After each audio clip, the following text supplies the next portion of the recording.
কাইলৈ দেখোন 28 তাৰিখ পঢ়া একো হোৱাই নাই ইফালে 2 তাৰিখৰ পৰা পৰীক্ষা মা কি কৰিম এতিয়া কালি ৰাতিটো মোবাইল পিটিকি থাকোঁতে গ'ল বগাই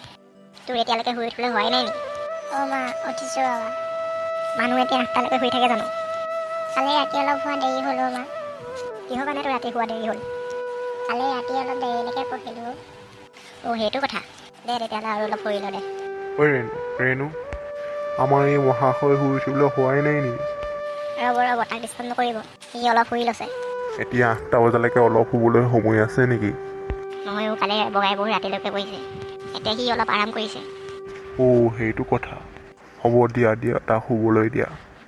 তুমি এতিয়া ইয়াত দেৰি কৰিব নালাগে বগাই কাৰণে কিবা অলপ খোৱা বস্তু যোগাৰ কৰাগৈ মই তাকে কৰোঁগৈ বগাই তই শুই থাক মই তোৰ কাৰণে কিবা খোৱা ব্যৱস্থা কৰোঁগৈ হ'ব মা যোৱা বগাই চাওঁ ইফালে অলপ শুই লওঁ এইফালে পৰিবি এতিয়া বেছি কিনাৰত শুইছ ৰ'বা মই ইফালে গৈ লৈছোঁ অলপ তেতিয়া তয়ো শু ময়ো যাওঁহে যোৱা বাচি গ'লোঁ এতিয়া আৰু যিমান দেৰিলৈকে শুব মন যায় তেতিয়ালৈকে শুব পাৰিম পিছে পৰীক্ষাটোহে চিন্তা হৈ আছে একো নাই দে কাইলৈ পঢ়ি দিম পুৰা এনেও পৰীক্ষালৈ আৰু 4 দিন আছেই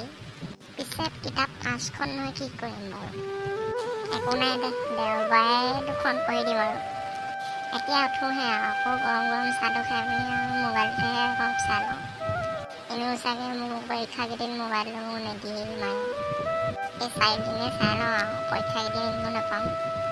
পিছে বন্ধুসকল মোৰ নিচিনা আপোনালোকৰ একে গতি হৈছে নেকি বাৰু পৰীক্ষালৈ কাইলৈ পঢ়িম বুলি ৰৈ আছে নেকি বাৰু যদি ৰৈ আছে এতিয়াই পঢ়ক